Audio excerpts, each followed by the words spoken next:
సభ జరుగుతుందమ్మా, అందరూ వచ్చి కూర్చున్నారు. అందరికంటే ఆలస్యంగా వచ్చాడు దక్షుడు.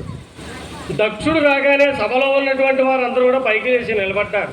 ఎందుకంటే దక్షుడు ప్రజాపతి, ప్రజలందరికీ తండ్రి, బ్రహ్మదేవుడు కుమారుడు అన్నమాట. దక్షుడు అలాగే కశ్యపుడు వీళ్ళంతా ప్రజాపతులు. సంతానాన్ని కనమని బ్రహ్మదేవుడు పంపించాడు. వాళ్ళ ద్వారానే లోకంలో సంతానం అంతా కూడా వ్యాప్తి చెందింది. ఇటువంటి ప్రజాపతులందరికీ కూడా ఆయన అధ్యక్షుడట. మరి అటువంటి వాడు వస్తే పైకి లేవాలి కదా. అందరూ పైకి లేచారు, ఒక్క పరమేశ్వరుడు మాత్రం పైకి లేవలేదు. ఎందుకని లేవలేదు? అల్లుడు గారు కదా, కొద్దిగా ప్రెస్టేజ్ క్వశ్చన్ అన్నమాట, లేవలేదు. కానీ దక్షుడు ఊరుకోలేదు. అల్లుడు మాంగారు అనేది ఇంటి దగ్గర. ఇటువంటి సభలో ఎవరి ధర్మాలు వాళ్ళు పాటించాలి, ఎవరి మర్యాద వాళ్ళు పాటించాలి. నేను దక్ష ప్రజాపతిని, ప్రజాపతులందరికీ అధ్యక్షుణ్ణి. నేను వస్తే అందరూ పైకి లేచి నన్ను గౌరవిస్తే ఈ శివుడు మాత్రం పైకి లేవకుండా కాలు మీద కాళ్ళు వేసుకుని కూర్చుని ఉంటాడా? ఎంత అహంకారం, ఎంత పొగరు, ఎంత నిర్లక్ష్యం చేస్తున్నాడని చెప్పి పరమశివుణ్ణి ఎన్ని రకాలుగా దూషించడానికి అవకాశం ఉందో అన్ని రకాలుగా అనరాని మాటలన్నీ కూడా ఆ రోజే అన్నాడు దక్షుడు. అనుకున్నాడు పరమేశ్వరుడు, దక్ష నీకు అహంకారం పెరిగిపోయింది, త్వరలోనే దిగిపోతుంది అనుకున్నాడు పరమేశ్వరుడు. కానీ ఆయన ఏమైనా పగబడతాడమ్మా ఎవరిపైన? ఆయనకేం కావాలి? ఎవడి గొయ్యా వాడే తీసుకుంటాడు. దక్షుడు ఊరుకోలేదు, పగబట్టేసాడు. నన్ను అవమానపరిచాడు కనుక నేను కూడా పరమేశ్వరుణ్ణి అవమానపరచాలనుకున్నాడు. ఒక అభిసారోహామాన్ని ప్రారంభించి లోకంలో అందరికీ కబుర్లు పంపించాడు. కానీ ఒక పరమేశ్వరుడు వదిలిపెట్టేశాడమ్మా. అందరూ వెళ్తున్నారు దక్షుడు చేస్తున్నటువంటి ఆ దక్ష యజ్ఞానికి. దక్షుడికి 60 మంది కుమార్తెలు ఉన్నారు. అందులో 27గురిని చంద్రుడికి ఇచ్చి పెళ్లి చేశాడు. ఎవరా 27గురు? అశ్విని, భరణి, కృత్తిక, రోహిణి, మృగశిర, ఆరుద్ర, పునరోజు, విషమి, అశ్లేష, మక, బొబ్బ, ఉత్తర, హస్త, చిత్త, స్వాతి, విశాఖ, అనురాధ, జ్యేష్ఠ, మూల, పూర్వాషాఢ, ఉత్తరాషాఢ, శ్రవణం, ధనిష్ట, శతభిజం, పూర్వభాద్ర, ఉత్తరభాద్ర, రేవతి 27 నక్షత్రాలు దక్షుడు కుమార్తెలు, చంద్రుడు భార్యలు. చంద్రుడు కూడా బయలుదేరాడు దక్ష యజ్ఞానికి. 27గురు భార్యల్ని ఎక్కించుకున్నాడు. డైరెక్ట్గా మెయిన్ రూట్ నుంచి వెళ్ళిపోవచ్చు కదా ఆయన. అలాగే వెళ్ళలేదు, ఇలా లోపలికి వచ్చాడు. ఎందుకని? కైలాసంలో ఎవరుంటారు? శివుడు గారు ఉంటారు. శివుడు చంద్రుడికి ఏమవుతాడు? తోడల్లుడు అవుతాడు. ఆయనకి విమానం ఉంది చంద్రుడికి, శివుడి గారికి లేదు కదా. నందీశ్వరుడు ముసలి ఎత్తు ఫ్యామిలీతో ఎప్పుడు వస్తాడు, ఆయన వచ్చేటప్పటికి యజ్ఞం అయిపోతాడని చెప్పి విమానంలో ఎక్కించుకుని తీసుకుపోదాం అనుకున్నాడు. ఏంటో లోపలికి వచ్చాడు ఈయన గారు. ఇక్కడ పరిస్థితి ఏంటి? సతీదేవి, దక్షుడు కుమార్తె పేరు ఏం పేరేంటి? సతీదేవి. ఆ తల్లి ఇందాక చెప్పారు కదా, టిప్ టాప్గా తయారవలేదు, నార్మల్గా ఉంది. విమానంలోంచి దిగారు అక్క చెల్లెళ్ళు అందరూ. అక్క, తండ్రి గారు యజ్ఞం చేస్తున్నారు కదా, నువ్వు రావట్లేదా? ఇంకా తయారవలేదే అన్నారంటే బొట్ట కన్నీరు కాల్చుకుంటూ వెళ్ళిపోయింది సతీదేవి.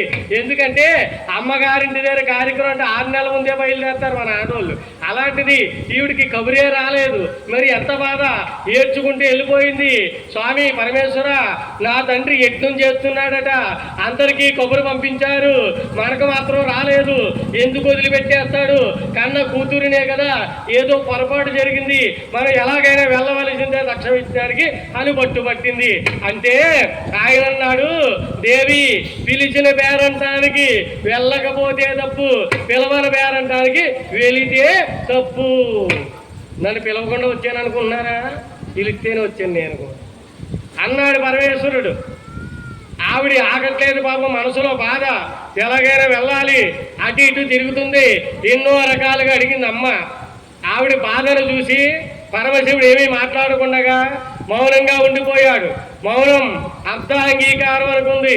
ఆయనవన్నీ పక్కన పెట్టింది, ఈవిడవన్నీ సర్దుకుంది, ప్రమదగణాలను వెంటబెట్టుకుంది, దివ్యమైనటువంటి రథాన్ని అధిరోహించింది. అమ్మ జగన్మాత పరమేశ్వరి దక్షయజ్ఞ వాటిక వద్ద రథంలోంచి బయటకు వచ్చింది. దక్షయజ్ఞ వాటికలోనికి ప్రవేశించింది జగన్మాత పరమేశ్వరి సతీదేవి. అక్కడ ఏమిటి పరిస్థితి? ఎందరో ఎన్నెన్నో లోకాల నుంచి వచ్చినటువంటి వారు, లోకాలను పరిపాలించేవారు, ఋషిపుంగ కోవిదులు, తపశక్తి సంపన్నులు, భక్తులు, దేవతలు, గంధర్వులు, కిన్నెరులు, కింపురుషులు, బంధువులు, స్నేహితులు ఎందరో ఉన్నారు దక్షయజ్ఞ వాటికలో. అద్భుతంగా జరుగుతూ ఉన్నాయి కార్యక్రమాలన్నీ కూడా. అటువంటి దక్షయజ్ఞ వాటికలోనికి సతీదేవి ప్రవేశించగానే ఒక్కరు కాకపోతే ఒక్కరైనా ఎదురు వచ్చి, రామ్మారా బాగానే వచ్చావమ్మా, స్వామి రాలేదా, ఒక్కదానిగా వచ్చావే, పిలవకపోయినా కోపగించకుండా వచ్చినందుకు ఆనందమమ్మా అని పిలిచిన వారు లేరు, పలకరించిన వారు లేరు, మర్యాద చేసిన వారు లేరు, మంచినీళ్ళు తాగమన్న వారు లేరు, కాళ్ళు కడుక్కోమన్న వారు లేరు. ఒక్కరు కాకపోతే ఒక్కరు కూడా అమ్మ దగ్గరికి వచ్చి మాట్లాడి పలకరించి చిరునవ్వుతో దగ్గరికి తీసుకెళ్ళకపోయేసరికి ఈ తల్లికి ఏం చేయాలో అర్థం కాక నిశ్చేష్టురాలై అలా ఉండిపోయింది. కన్న తల్లి కానీ, సోదరులు కానీ, బంధువులు కానీ, స్నేహితులు కానీ ఒక్కరూ మాట్లాడట్లేదు, పలకరించట్లేదు, అమ్మ వైపు చూడట్లేదు, అమ్మను చూసి ఒక్క చిరునవ్వు కూడా ప్రసరించట్లేదు. ఎందుకంటే సతీదేవితో మాట్లాడితే దక్షుడికి ఎక్కడ కోపం వస్తుందో, వాడెక్కడ శపించేస్తాడో అనే భయం చేత ఎవరికి వారే భయంగా బిక్కుమని చూసి చూడనట్టుగా ముఖాలు పక్కకి తిప్పుకుని తల వంచుకుని నిర్లక్ష్యంగా వెళ్ళిపోతుంటే ఏం చెయ్యాలో అర్థం కాక, ఏమిటి ఇంత అవమానం జరుగుతుంది నాకు ఈ రోజున, నా భర్త పిలిచిన పేరంటానికి వెళ్ళకపోతే తప్పు, పిలవని పేరంటానికి వెళితే తప్పు అని చెప్పినప్పటికీ కూడా వినకుండా వచ్చినందుకు నాకు ఈ రోజున ఇంత అవమానం జరుగుతుందా, ఏం చెయ్యాలి, నేను ముందుకు వెళ్ళాలా వెనక్కి వెళ్ళాలా, ఏం చెయ్యాలో అర్థం కాక నిశ్చేష్టురాలై అలా ఉండిపోతే దక్షుడు చూశాడు. పటపట పళ్ళు కొరుకుతూ ఎర్రబారినటువంటి నేత్రాలతో కోపంతో ఊగిపోతూ వచ్చినటువంటి దక్షుడు, ఏ చిక్కు లేకుండా ఏ ముఖం పెట్టుకుని నా ఎట్ల వాటికో అడుగు పెట్టేవే నువ్వు, నీది ఒక బ్రతికేనా, ఒక జీవితమేనా, ఎవరైనా పిలిచింది నా ఎట్ల వాటికలోనికి. నా ఎట్ల వాటికలో ఉన్నటువంటి వారు తపశక్తి సంపన్నులు, గొప్ప గొప్పవారు, ఈ లోకాలను పరిపాలించేవారు, కుబేరులు, ఐశ్వర్య సంపన్నులు, నా బంధువులు, నా స్నేహితులు, నా స్థాయికి తగినటువంటి వారిని అందరినీ కూడా నా ఎట్ల వాటికలోనికి ఆహ్వానించుకున్నారు. పిలవకుండా రావడానికి సిగ్గులేదా నీకు, నీది ఒక బ్రతికేనా, ఎవరు నువ్వు, ఎవరే నీ భర్త, ఆ శివుడు ఏముంది వాడి దగ్గర కట్టుకోవటానికి ఉందా, ఏనుగు చర్మాన్ని కంపు కొడుతూ ఉన్నటువంటి రక్తంతో ఉన్నటువంటి ఆ ఏనుగు చర్మాన్ని కట్టుకుని తిరుగుతూ ఉంటాడు. దేహం అంతా బూడిద పూసుకుని చిగులు కట్టినటువంటి జడలతో, వంకర టింకర నేత్రాలతో, పాముల తుట్టాలతో, రుద్రాక్షలతో, పోతాలతో, ప్రేతాలతో స్నేహం చేసేవాడు. కటిక దరిద్రుడు, తినటానికి ఉందా, ఆకలి తట్టుకోలేక విషాలు మింగి కడుపు నింపుకున్నవాడు నీ భర్త. ఇంటింటికి తిరిగి భిక్షమెత్తుకునేవాడు నీ భర్త.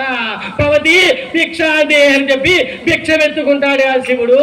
అటువంటి వాడు ఉండడానికి ఇల్లున్నదా, శ్మశానంలో కాపురం పెట్టుకున్నాడు.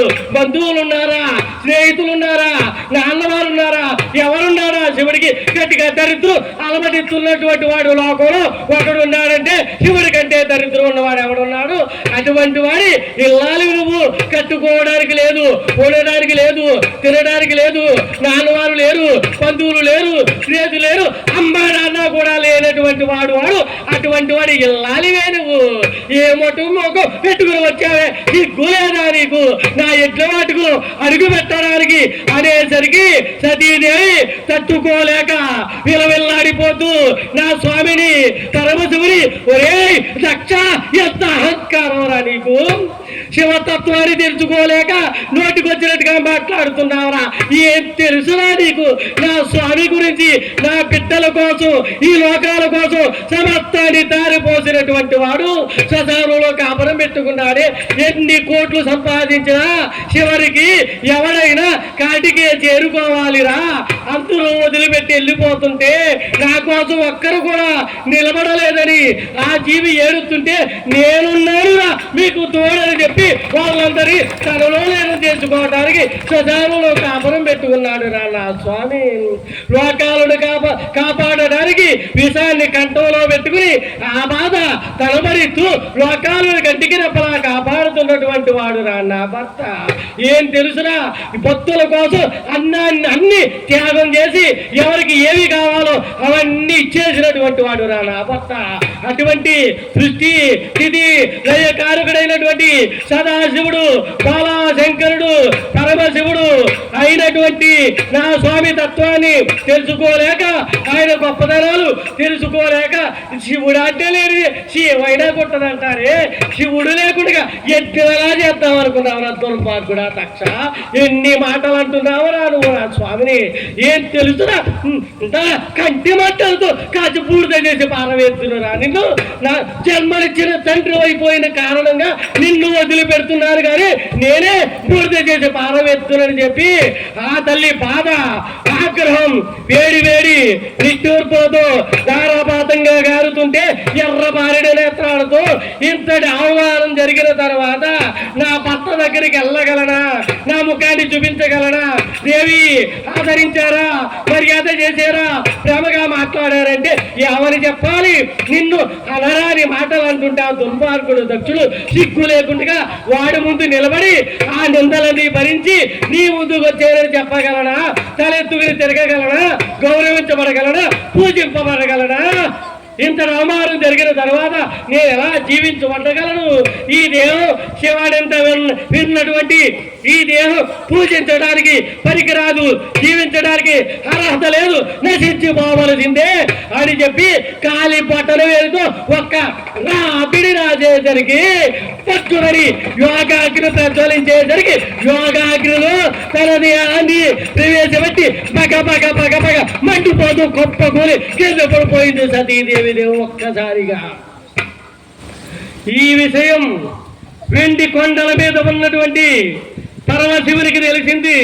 తన భార్య సతీదేవి ప్రేమమూర్తి లేదనే విషయాన్ని తట్టుకోలేక దక్షుడి మీద పాపంతో తిక్కువరి పైకి లేచి తిమి పద తాడనాలతో అల్లకల్లోనమై ప్రళయతాండవాన్ని చేసేస్తున్నాడు పరమశివుడు. చేస్తూ పాపంతో ఊగిపోతూ జటా చూడటానికి ఒక్కసారి విదిలించి ఒక్క జటా తీసి అలాగేసుకుంటగానే వీరభద్రుడు ఆజాను బావుడు వీరభద్రుడు ఉద్భవించాడు. ఆజాను బావుడు ఎర్రబారినటువంటి అగ్ని గోళాల వంటి 3 నేత్రాలతో, ఆయుధాలతో, కొరడాతో, త్రిశూలంతో, ఖడ్గంతో, గౌరవంతో, శంఖంతో, కత్తి డాలుతో, జడలు కట్టిన శిఖరాలతో భయంకరమైన రూపంతో వీరభద్రుడు ఉద్భవించాడు. అక్షరమ శరభ అక్షరమ శరభ అక్షరమ శరభ అక్షరమ శరభ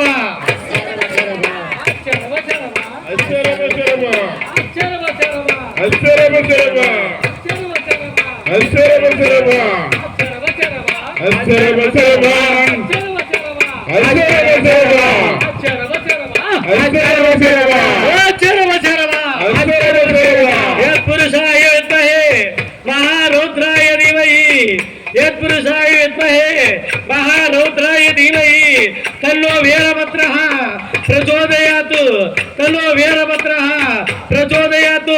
వీరభద్రుడు అగ్ని గోళాల వంటి నేత్రాలతో ఆజానుబాహుడు ఉద్భవించాడు. తండ్రి ఏమిటి ఆజ్ఞ అనగానే నీ తల్లి మరణానికి కారణమైనటువంటి దక్షుణ్ణి సంహరించి దక్ష యజ్ఞాన్ని సర్వనాశనం చేసినా మరి ఆజ్ఞాపించగానే 3 అడుగులలో దక్షయజ్ఞ వాటికలోనికి ప్రవేశించాడు. వీరభద్రుడు తరిమి కొడుతున్నాడు. కొరడాతో కొడుతూ, ఖడ్గంతో నరుకుతూ, త్రిశూలంతో పడుతూ, పిడి గుద్దుతుంటే ఒక్కొక్కరిని కాళ్ళు పట్టుకుని గిరగరా తిప్పి విసిరి కొడుతుంటే, ప్రమద గుణాలు రెచ్చిపోతుంటే, అల్లకల్లోలమైపోతుంటే, ఆహాకారాలతో వికటాటాసాలతో అల్లకల్లోలగా మారిపోతుంది. దక్షయజ్ఞం అంతా కూడా భయపడిపోయి పారిపోతున్నారు, పరుగులు పెడుతున్నారు. తరిమి కొడుతుంటే, ఒరే దక్ష, నా తల్లి మరణానికి కారణమైనటువంటి దుర్మార్గుడా రారా నీ పని పడతానని చెప్పి వీరభద్రుడు త్రిశూలాన్ని తీసుకుని గిరగిరా గిరగిరా తిప్పి ఒక్క ఏటుతో ఆ దక్షుడు శిరస్సు ఖండించి పారవేశాడు. ఎప్పుడైతే వీరభద్రుడు దక్షుడి శిరస్సు ఖండించి పారవేశాడు, కైలాసములో వెండి కొండ పైన ప్రళయ భయంకరమైనటువంటి తాండవాన్ని చేస్తున్నాడు పరమేశ్వరుడు. దిక్కులన్నీ పిక్కటిల్లిపోతున్నాయి, అల్లకల్లోలమైపోతున్నాయి, నదులన్నీ పొంగిపోతున్నాయి, సముద్రాలన్నీ కూడా ప్రపంచాన్ని ముంచేస్తుంటే, కొండలన్నీ విరిగిపోతుంటే, నక్షత్రాలన్నీ రాలి పడిపోతుంటే అడిగిపోయి పింబేలెత్తిపోయి దేవతలంతా స్వామి పరమేశ్వర మహేశ్వర జగదీశ్వర ఆది మధ్యాంతరహిత అనాదినాథ సర్వ సమగ్ర బాలాశంకర సృష్టి తిథి లయకారకుడైనటువంటి పరమశివ పరమేశ్వర నువ్వు తండ్రివయ్యా, మీ బిడ్డలు అయ్యా, నిన్ను ఎంతటి ఆగ్రహంతో మేము ఎప్పుడు చూడలేదయ్యా, మాకు భయంగా ఉంది స్వామి. నువ్వు ఇలా తాండవాలాడుతుంటే లోకాలన్నీ సర్వనాశనం అయిపోవా, ఎవరయ్యా బ్రతికి పట్ల కట్టగలిగింది స్వామి పరమేశ్వర నువ్వు శాంతించాలి పరమేశ్వర, నువ్వు శాంతించాలి పరమేశ్వర, నువ్వు శాంతించాలి. శ్రీకంఠలోకేశ లోకత్వవస్తార్ సంహారకారి మురారి ప్రియా, శ్రీకంఠలోకేశ లోకత్వవస్తార్ సంహారకారి మురారి ప్రియా. హర హర శివ శివ, హర హర శివ శివ, హర హర శివ శివ, హర హర శివ శివ, హర హర శివ శివ. శ్రీకంఠలోకేశ లోకత్వవస్త సంహారకారి మురారి ప్రియా, హర హర చంద్రధారి మహేంద్రాది బృందారకానంద సందో సందాయి పుణ్యస్వరూప విరోధాక్ష దక్షాధ్వరౌతౌసగా దేవనీ దైవతత్వంబు భావించి బుద్ధి ప్రధానం ధర్మంబు విజ్ఞానం అధ్యాత్మ యోగం సర్వక్రియాకారణం వచ్చు నానా ప్రకారంబులను బుద్ధివంతులు విచారించు నిన్ను భావింతురి సర్వేశ్వర సర్వజ్ఞ సర్వాత్మక నిర్వికార ప్రభావ భవానీపతి నీవు లోకత్రయీవర్తనంబు మహీవాయుకాత్మ సోమార్గతో ఎంబూలం చేసి సంసార చక్రక్రియాయంత్ర వాహుండ వైతాదిదేవ మహాదేవదేవ సత్యంబులత్యంత యోగ స్థితి నిర్మల జ్ఞాన దీప ప్రభాజ్వాల విద్వత్త నిస్సార సంసార మాయాంధకారు నిజక్రోధ రాగాది దోచు యతీంద్రుల్ యతాకుల్ భవత్పాద పంకేరు హద్యాన టిండీర దాన అనుభూతిని